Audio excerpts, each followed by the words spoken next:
Hello friends, physics for you Vinod चावल classes में मैं आप सभी का स्वागत और अभिनंदन करता हूं। आज हम इस सेशन के दौरान धातु और अधातु पढ़ेंगे। अधातु और धातु हर प्रकार के एग्जाम की दृष्टि से अति महत्वपूर्ण है और इससे एग्जाम में प्रश्न आते रहते हैं। तो समय को न गंवाते हुए हम पढ़ते हैं धातु। चलिए धातु हम पढ़ रहे हैं। धातु धातु क्या होते हैं? वे तत्व, पहले मैं आपको बता देता हूं धातु वे तत्व होते हैं जो इलेक्ट्रॉन का त्याग करते हैं। इलेक्ट्रॉन का क्या करते हैं? त्याग करते हैं। जब इलेक्ट्रॉन त्याग करते हैं तो ये क्या बनाते हैं? धनायन।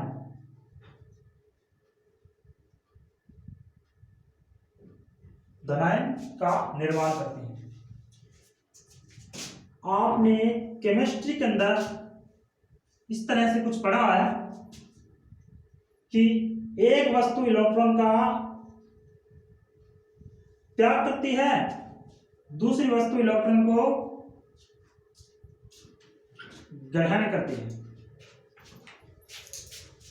जो वस्तु इलेक्ट्रॉन का त्याग करती है वो त्याग करने के बाद धनायन बनाती है,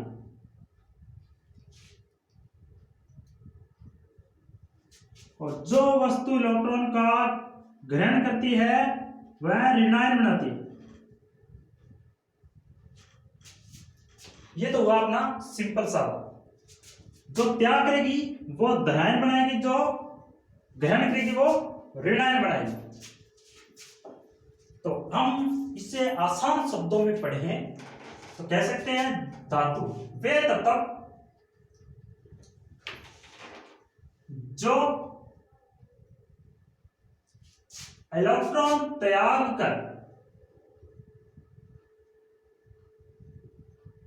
मैं इन सभी बातों को जोड़ने की कोशिश कर रहा हूं।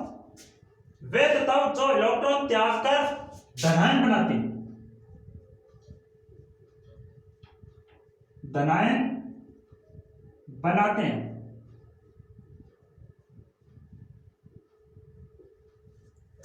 धातु कहलाते हैं मित्रों।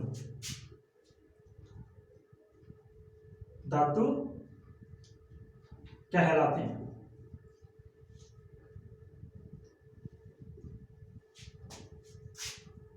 ये तो इसकी परिभाषा। अब मैं आपको कुछ खास प्रकार के इनके उदाहरण देता हूं। ऐसे उदाहरण बताऊंगा आपको जो आपको हर एग्जाम के अंदर बार बार देखने को मिलेंगे। हर एग्जाम के अंदर आपको बार बार देखने को मिलेंगे। ये तो धातु की परिभाषा होगी। अब इसके भौतिक गुण हम देखते हैं। भौतिक गुण, फिजिकल प्रॉपर्टी। तो इसमें क्या होता है कि पहला गुण तो इसका है कि धातु क्या होती है? कठोर होती है। आपने सुना है धातु कठोर होती है।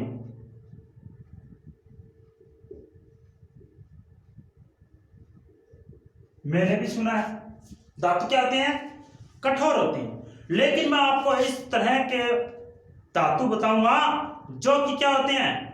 मुलायम होते हैं, जिन्हें हम चाकू से भी काट सकते हैं। इस तरह के क्या आपने सुना है? अगर ऐसी धातुओं को आप जानते हो तो कमेंट बॉक्स में जरूर लिखिए।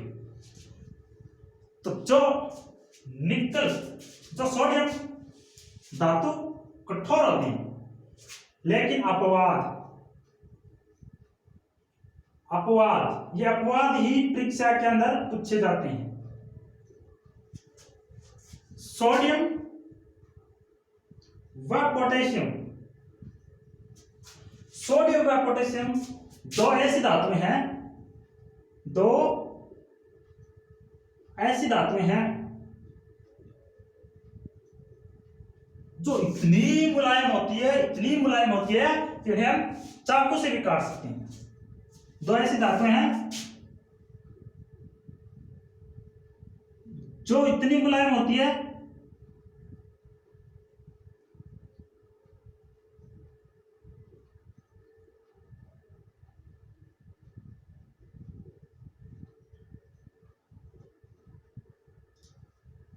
कि इनको चाकू से भी हम काट सकते हैं।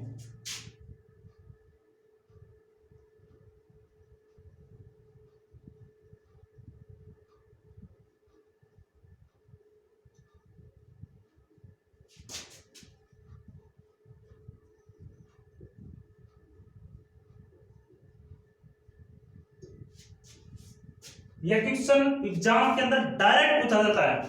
राजस्थान पुलिस, पटवारी या जो भी आप एग्जाम देते हो कंपटीशन लेवल के, उसमें डायरेक्ट पूछा जाता है कि ऐसी कौन सी धातुएं हैं जो कि मुलायम होती है या उनको चाकू से काटा जाता है। हर बार इस तरह के प्रश्न हमें घुमाने के लिए दिए जाते हैं। तो धातुएं क्या होती है, आपके मन में एक ही ख्याल आता है, अरे धातु तो मुलायम होती नहीं है, वो तो क्या होती है, कठोर होती है। लेकिन सोडियम और पोटेशियम तो ऐसी धातुएं हैं जो इतनी मुलायम होती है कि इनको चाकू से भी काटा जा सकता है। ये आपका पहला एग्जाम या विशेषता भी कह सकते हैं। अब हम दूसरी बात करते हैं। दूसरा क्या गुण होता है? दूसरा कठोर तो हो गया, अब धातु ठोस होती है। आप जानते हो कि धातु ठोस होती है, मैं लिख देता हूं, धातु ठोस होती है। ये तो दुनिया जानती है, ये तो दुनिया जानती है कि धातु ठोस होता है। लेकिन एग्जाम में जो पूछा जाता है वो अपवाद पूछा जाता है, इसके विपरीत पूछा जाता है कि ऐसी कौन सी धातु है जो कि द्रव अवस्था में पाई जाती है। तो मैं बता देता हूं कि मरकरी एक ऐसी धातु है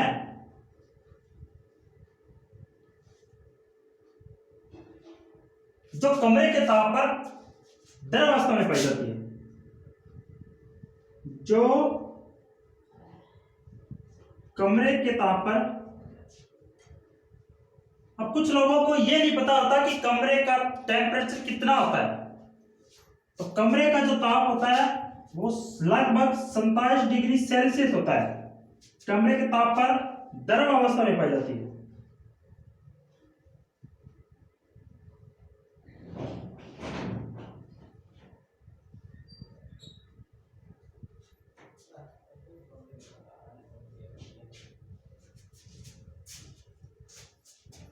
अब हम नेक्स्ट बात करते हैं कि धातु कठोर भी हो गया और धातु ठोस भी कर लिया हमने। अब हम इसके गुणांक व कवचनांक, गलनांक व कवचनांक के ऊपर बात करते हैं। गलनांक व कवचनांक धातु के क्या होते हैं? अधिक। गलनांक व कवचनांक धातु की क्या होती हैं? अधिक होती हैं।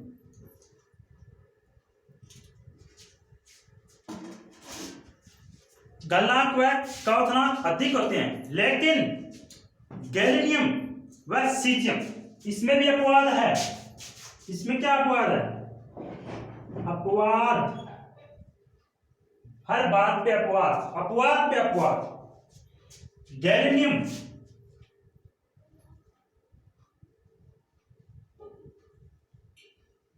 और सीजियम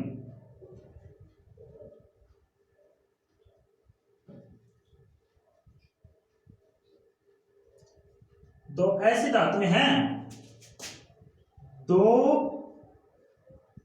ऐसी धातुएं हैं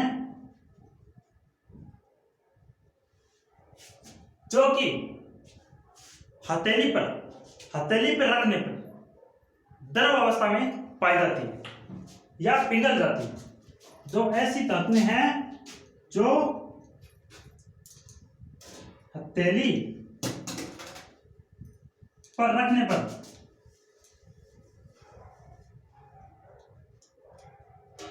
पिघल जाती है।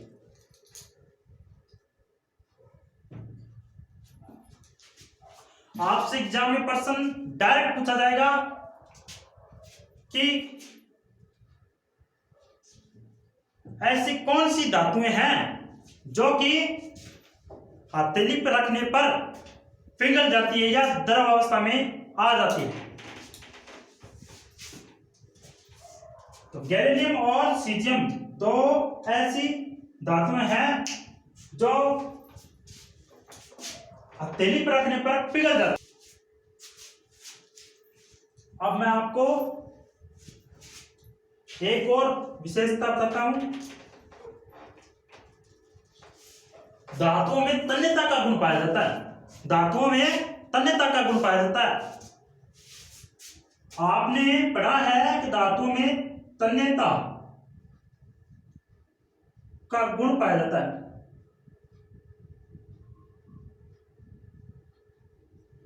अर्थात इस गुण के आधार पर हम धातु से तार बना सकते हैं। लेकिन आपको यह किसी ने भी नहीं बताया कि तार कितना लंबा, कितने ग्राम से बना सकते हैं। तो डायरेक्ट पूछा जाता है एग्जाम में कि ऐसी कौन सी धातु है जिसके 1 ग्राम द्रव्यमान से या वजन से 2 किलोमीटर लंबा तार बनाया जा सकता है। यानी ऐसी कौन सी धातु है जिसको खींचकर 2 किलोमीटर लंबा तार बनाया जा सकता है। तन्यता का गुण तो पाया जाता है, लेकिन ये एग्जाम डायरेक्ट इसी तरह से पूछा जाता है। तो 1 ग्राम सोने से अपन 2 किलोमीटर लंबा तार बना सकते हैं।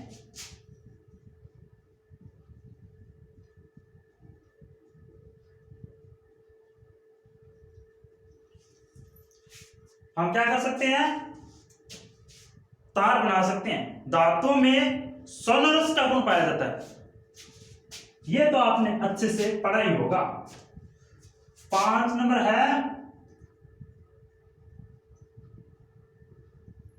धातु में सोनरस का गुण पाया जाता है।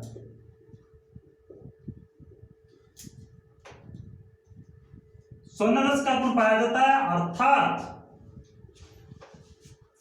जब हम धातु को पीटते हैं तो उनसे क्या होती है? दाहनी उत्पन्न होती है। तो सोनरस के गुण से क्या होती है? दाहनी उत्पन्न होती है। ये अपने 5 नियम, 5 एग्जाम्पल पढ़ लिए इसके।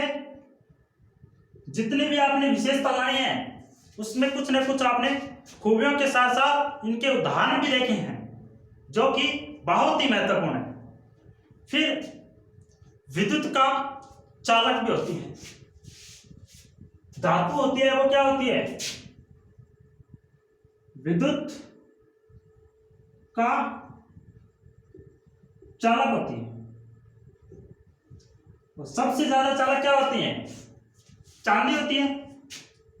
विद्युत का सबसे अधिक चालक चांदी होती है। और आघात वर्धनीयता का नहीं, लास्ट और 7वां, धातु हमेशा आघात वर्धनीयता का गुण रखता है।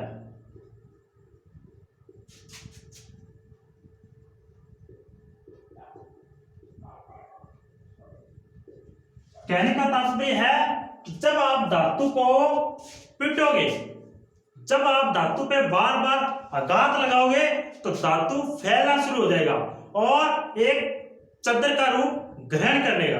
क्या बन जाएगा? चद्दर का रूप ग्रहण कर लेगा। तो हम धातु से चद्दर बना सकते हैं।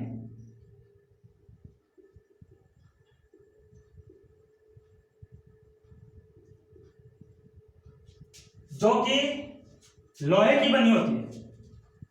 आपने देखा होगा ज्यादातर आमतौर पर लोहे की बनी होती है, जो कि दरवाजे, खिड़कियां इत्यादि बनाने के काम आती है। वो भी आघात वर्धनीयता के गुण के आधार पर बनाई जाती है। ये तो हो गया आपका धातु।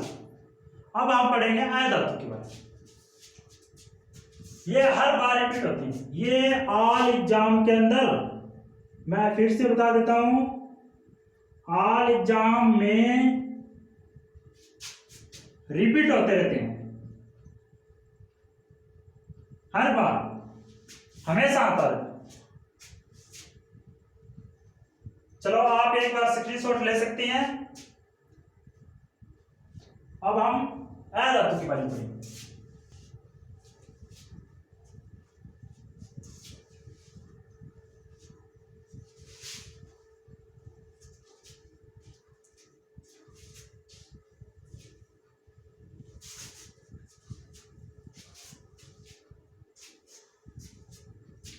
हमने धातु की 7 विशेषताएं देखी है और सातों के सातों हमने एग्जाम्पल भी देखे हैं। उम्मीद करता हूं आपको भली भांति अच्छे से समझ में आया होगा। अब अपन अधातु पढ़ते हैं। हम पढ़ रहे हैं अधातु।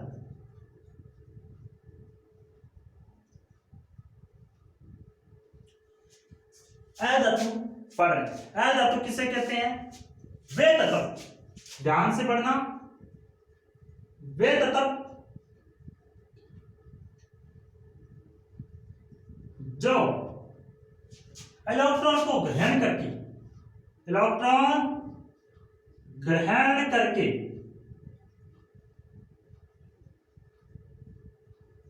इलेक्ट्रॉन ग्रहण करके क्या होते हैं? ऋणायन बनाते हैं। ऋणायन बनाते हैं।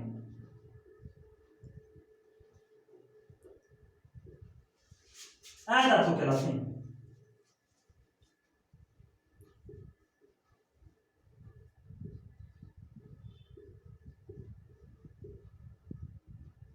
बड़ा ही आसान सा टॉपिक है ये, बस थोड़ा सा आपको पढ़ने की और देखने की जरूरत है। ऐसा कोई एग्जाम नहीं होगा जो एक बार यहां से आप क्लास ले लो या अच्छे से पढ़ लो तो फाइट नहीं कर पाओ। धातु और धातु का आपका कोई भी क्वेश्चन नहीं चुकेगा आज के बाद। अब इसके भौतिक गुण,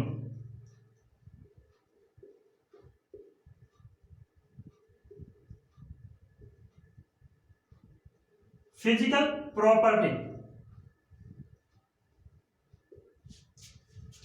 फिजिकल प्रॉपर्टी के अंदर धातु क्या होते हैं? ठोस व गैस के रूप में पाए जाते हैं। किस में पाए जाते हैं? ठोस व गैस के रूप में। तो हम लिखेंगे कि अधातु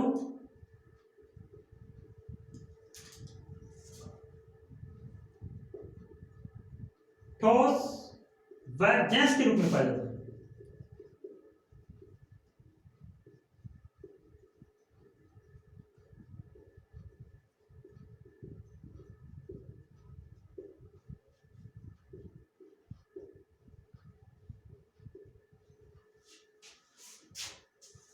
लेकिन क्या करें?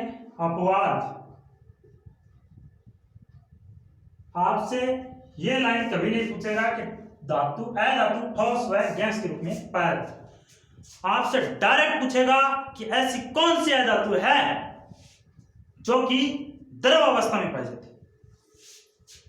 तो हम लिख देते हैं ब्रोमीन। ब्रोमीन एक ऐसी अधातु है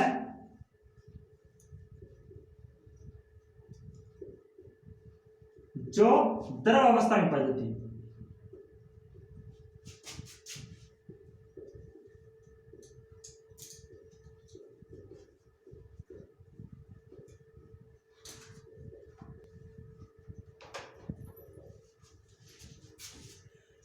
डायरेक्ट डायरेक्ट एग्जाम में प्रश्न आता है, ऐसी कौन सी अ धातु है जो कि द्रव अवस्था में पाई जाती है?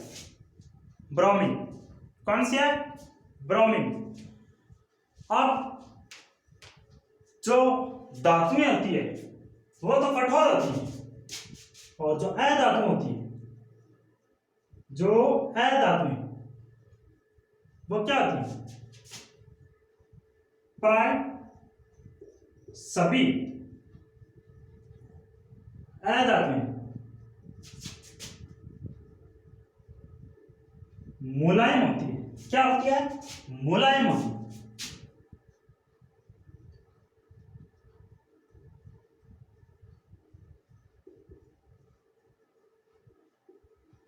एग्जाम में जो प्रश्न आएगा वो एक अपवाद स्वरूप आएगा। उसमें पूछा जाएगा कि ऐसी कौन सी अ धातु है जो कठोर होती है। तो मैं आपको बता देता हूं, हीरा एक ऐसी अ धातु है। हीरा क्या है? अ धातु है जो कठोर अवस्था में पाई जाती है।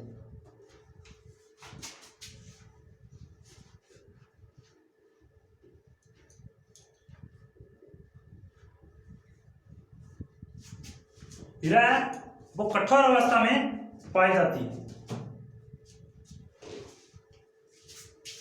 जो अ धातु होती है वो कुचालक होती है। क्या होती है?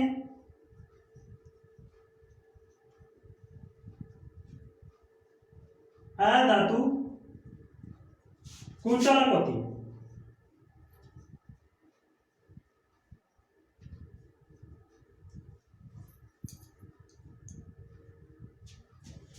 लेकिन जो अपने ग्रेफाइट है, क्या? ग्रेफाइट वो क्या होती है? चालक। ग्रेफाइट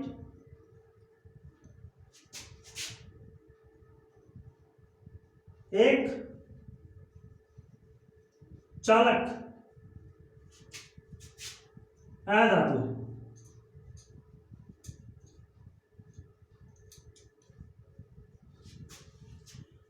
इसके अलावा जो आघातवर्धनता का गुण हो, सोनोरस का गुण हो, तन्यता का गुण, इसके अलावा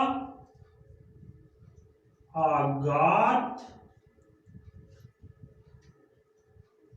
वर्धनीयता का गुण,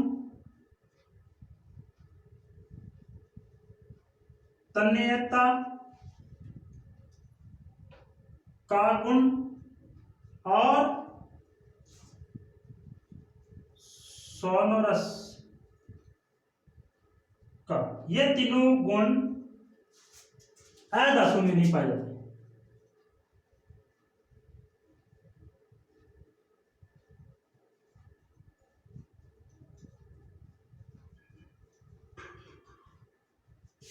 तो मित्रों, आघात वर्धनीयता, तन्यता, सोनोरस, ये तीनों के तीनों गुण अ धातु के अंदर नहीं पाए जाते। तीन तीन छह बातें हमने इसके अंदर देखी। और गलनांक व कवथनांक जो अ धातु होता है, छह हो गए। 7वीं बात, अ धातु का गलनांक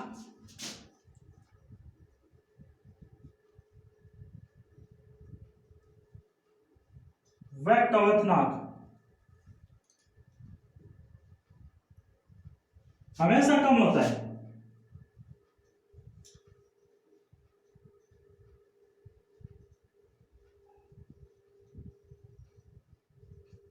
हमेशा कम होता है।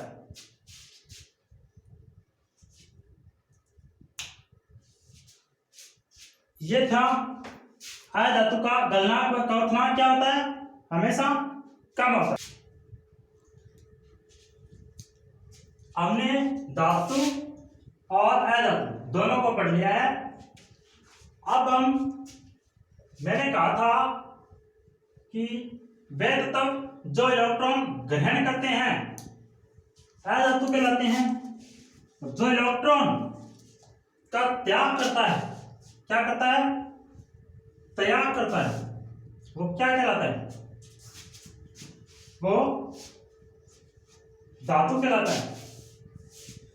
तो इन दोनों से मिलकर जो बनने वाला यौगिक है, इन दोनों से मिलकर जो यौगिक का निर्माण होता है उससे हम क्या कहते हैं, उस यौगिक को अपन आयनिक यौगिक कहते हैं। क्या कहते हैं, आयनिक यौगिक। और अब हम आयनिक यौगिक के बारे में पढ़ेंगे, बस थोड़ा सा और आसान से। हमने क्या किया था, एक था हमारे पास धातु और एक था हमारे पास अधातु।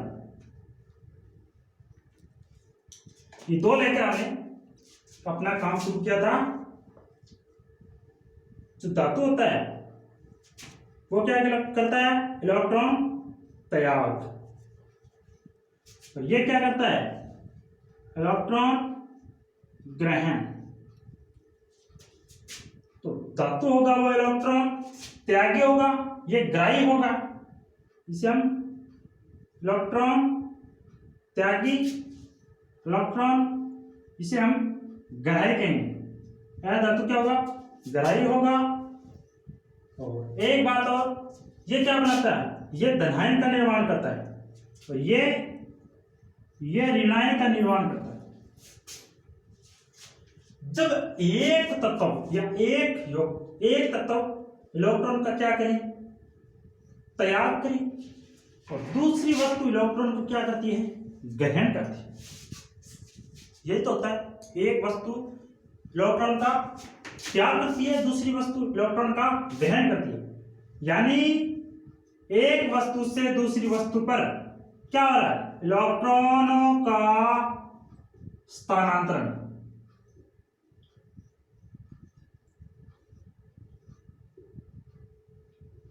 स्थानांतरण,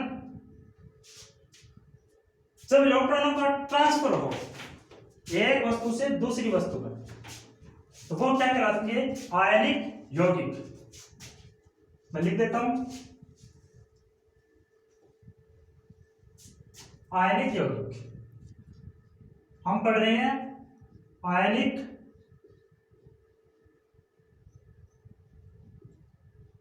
यौगिक।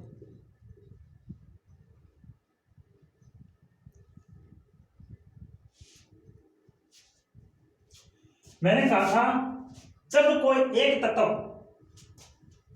इलेक्ट्रॉनों का त्याग करे और दूसरा तत्व इलेक्ट्रॉनों को ग्रहण करे, क्या करें, ग्रहण करें, तो वो क्या कहलाता है, आयनिक यौगिक कहलाता है। तो आयनिक यौगिक क्या कहेंगे हम, आयनिक यौगिक के लिए धातु व अधातु से हम डायरेक्ट लिख सकते हैं, धातु व अधातु, धातु व अधातु के इलेक्ट्रॉनों के, जब एक बात बताता हूं आपको, हम इलेक्ट्रॉन लिखेंगे तो ई से लिखते हैं। जब एक से अधिक इलेक्ट्रॉनों ये अपना इलेक्ट्रॉन है, जब हम एक से अधिक इलेक्ट्रॉनों की बात करें, ये तो क्या है, इलेक्ट्रॉन, और जब इसके ऊपर एस लग जाता है तो ये क्या बन जाता है, इलेक्ट्रॉनों, बहुवचन बन जाता है। क्या बन जाता है, बहुवचन, बहुत सारे इलेक्ट्रॉन। तो क्या होता है, धातु है, धातु के इलेक्ट्रॉनों के स्थानांतरण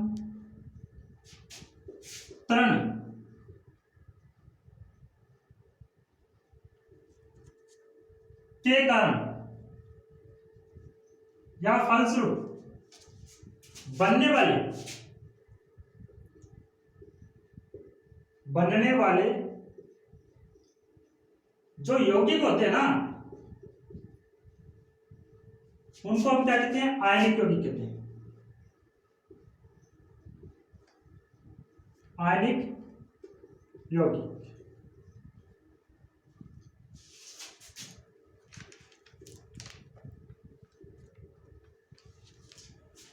बड़ा ही आसान है कि जो धातु होता है, एक धातु और दूसरा क्या है? अधातु। एक इलेक्ट्रॉन को क्या करता है? त्याग। दूसरा इलेक्ट्रॉन को क्या करते हैं? ग्रहण। जब इन दोनों के मध्य स्थानांतरण हो इलेक्ट्रॉनों का, एक तत्व से दूसरे तत्व में क्या हो? इलेक्ट्रॉनों का, या एक यौगिक से दूसरे यौगिक में इलेक्ट्रॉनों का क्या हो? स्थानांतरण। और उनसे बनने वाला जो यौगिक होता है वो क्या कहलाता है? आयनिक यौगिक। फिर भी हम इसे अथवा दूसरी परिभाषा इसकी क्या दे सकते हैं? दूसरे शब्दों में बोले तो हम कह सकते हैं अथवा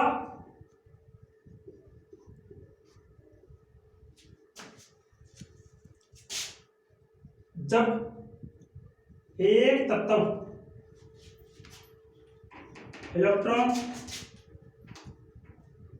त्याग करें तथा उस इलेक्ट्रॉन को दूसरा तत्व क्या करता हो? ग्रहण करता हो, करें तो इनसे बनने वाले यौगिक क्या कहलाते हैं? आयनिक यौगिक कहलाते हैं। आयनिक यौगिक कहलाते हैं।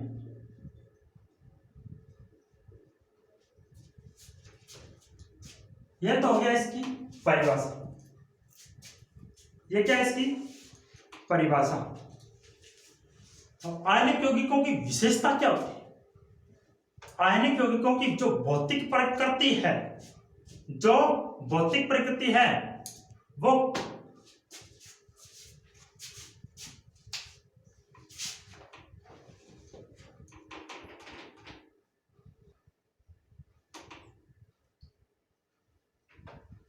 भौतिक प्रकृति, जो आयनिक यौगिक होते हैं ना, ध्यान से सुनना, जो आयनिक यौगिक होते हैं ना उनके मध्य मजबूत बंध पाया जाता है। मजबूत बंध पाया जाता है। जो धातु और अधातु होते हैं ना, जो धातु और अधातु, उन दोनों से मिलकर जो बंध बनता है ना वो मजबूत बंध बनता है। कौन सा बनता है? मजबूत बंध बन जाता है, जिसके कारण ये क्या हो जाते हैं? कठोर हो जाते हैं। तो हम लिख सकते हैं जिसके कारण आपने सुना होगा कि आयनिक यौगिक कठोर होते हैं।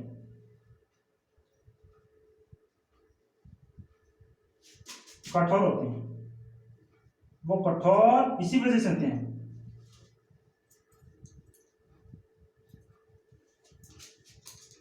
अब गलनांक व कवथनांक, गलनांक और कवथनांक, आयनिक यौगिकों के मध्य प्रबल अंतराणविक आकर्षण बल पाया जाता है। कौन सा पाया जाता है? अंतराणविक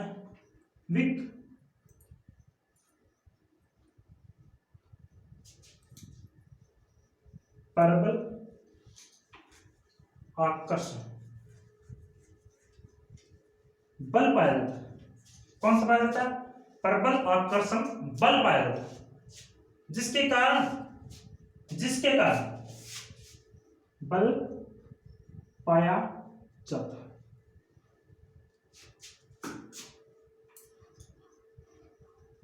जिसके कारण इनके गलनांक और कवथनांक है ना वो बढ़ जाते हैं।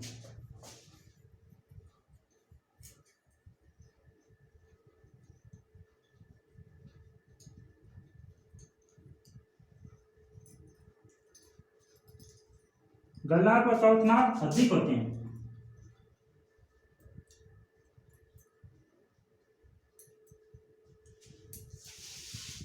अब इनकी विलेयता के बारे में बात करते हैं। अब इनकी विलेयता मैं यहां लिख देता हूं, यहां से बता देता हूं थोड़ा, एक बार स्क्रीनशॉट ले सकते हैं आप।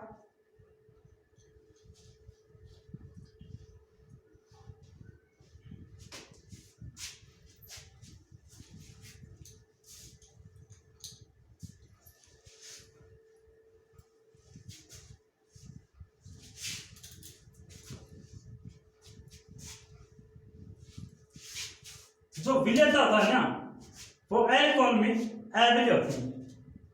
इनकी विलेयता की बात करें तो लिख सकते हैं आयनिक यौगिक होते हैं ना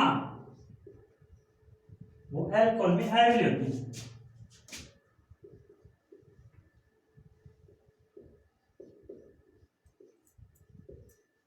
अल्कोहल में क्या होती है एविली।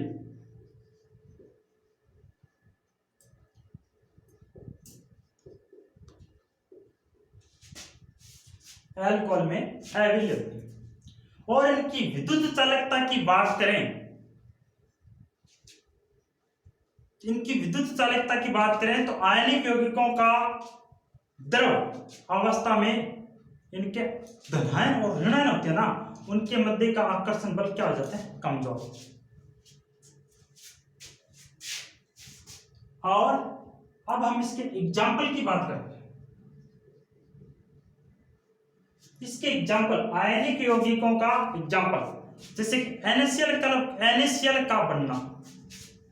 पहला एग्जाम्पल एक चलते हैं नमक का बनना, NaCl का बनना।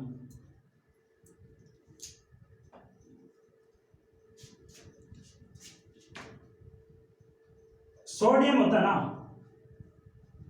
उसका क्रमांक संख्या 11 होती है और इसका इलेक्ट्रॉनिक विन्यास 1s2 2s2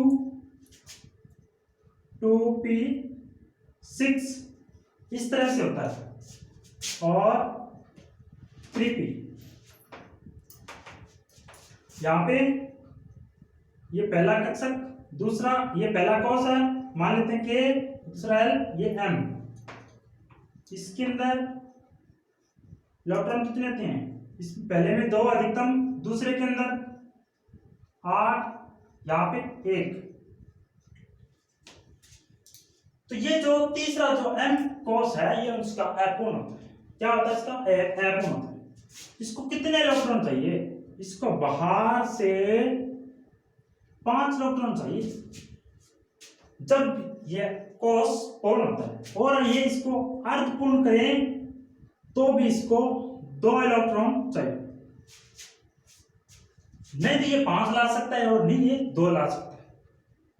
तो ये क्या करेगा, एक इलेक्ट्रॉन को तैयार करेगा, एक इलेक्ट्रॉन को क्या कर देगा, तैयार कर देगा। और एक इलेक्ट्रॉन त्यागने के फलस्वरूप ये क्या बन जाएगा, Na पॉजिटिव।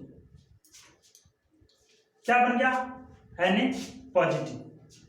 फिर क्या होता है, इसी तरह जो क्लोरीन होता है क्या होता है, क्लोरीन। क्लोरीन 17वें नंबर पर आता है।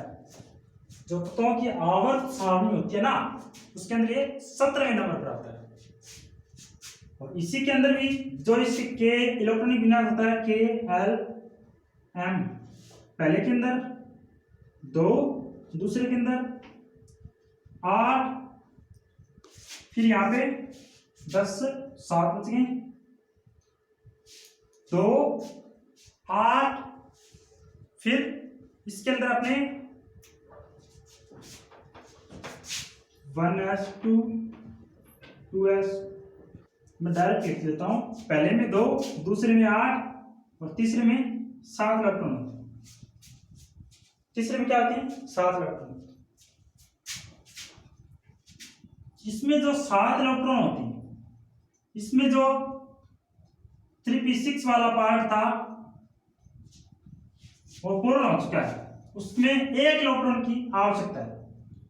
इसे अष्टक पूरा करने के लिए कितने इलेक्ट्रॉन चाहिए? अष्टक पूरा 8 इलेक्ट्रॉनों से होता है और इसके पास 1 इलेक्ट्रॉन की कमी है। तो क्लोरीन क्या करेगा? 1 इलेक्ट्रॉन बाहर से ग्रहण करेगा। ये ऐसे तत्व के साथ साझा करने का चेष्टा करेगा, कोशिश करेगा जो 1 इलेक्ट्रॉन इसको दे दे। ये 1 इलेक्ट्रॉन ग्रहण करके क्लोरीन ऋणावेशित हो जाएगा और ये सॉकेट क्या बनाते हैं? NaCl का निर्माण करते हैं। क्या करते हैं? NaCl का। किस तरह करते हैं? देखिए जरा, जो Na positive plus Cl negative NaCl का निर्माण करते हैं। ये हो गया। अब हम एग्जांपल दूसरा देखते हैं।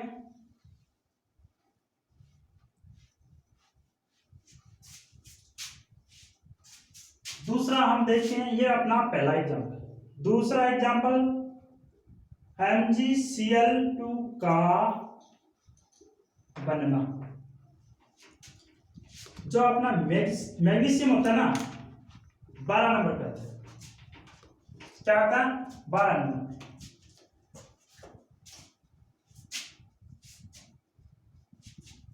मैग्नीशियम 12 नंबर पर आता है और जो क्लोरीन होता है ना, क्लोरीन कितने नंबर पर आता है? Chlorine 17 number. इस पे -1 होता है। मैग्नीशियम पर 2 धन आवेशित होते हैं, +2 होता है। तो ये क्या करता है? इस पे क्या होते हैं? मैग्नीशियम पर +2 होता है, मान लेते हैं ये +2 है। ये क्लोरीन है, ये क्लोरीन है। इसके पास 2 इलेक्ट्रॉन है। क्लोरीन के साथ जुड़ेगा। क्लोरीन को कितने इलेक्ट्रॉन चाहिए? 1 इलेक्ट्रॉन। 1 इलेक्ट्रॉन चाहिए। ये वाला ये रहा, ये 1 2 3 4 5 6 7 8। 1 2 3 4 5 6 7 या 8। तो क्या आएगा? ये इलेक्ट्रॉन यहां पे स्थानांतरित हो जाएंगे और इसके परिणाम स्वरूप MgCl2 का निर्माण हो जाएगा। तो आज के लिए दोस्तों इतना ही। अगर आपको वीडियो अच्छा लगे तो लाइक करें। अगर आप हमारे चैनल पर पहली बार आए हो सब्सक्राइब करें। और आपको वीडियो अच्छा लगा हो और आपको ऐसा लग रहा हो कि ये किसी विद्यार्थी के जीवन में कुछ सुधार ला सकता है, उसे कुछ सिखा सकता है, सीखने को मिल सकता है, तो शेयर भी करें। आज के लिए इतना ही। जय हिंद, धन्यवाद दोस्तों।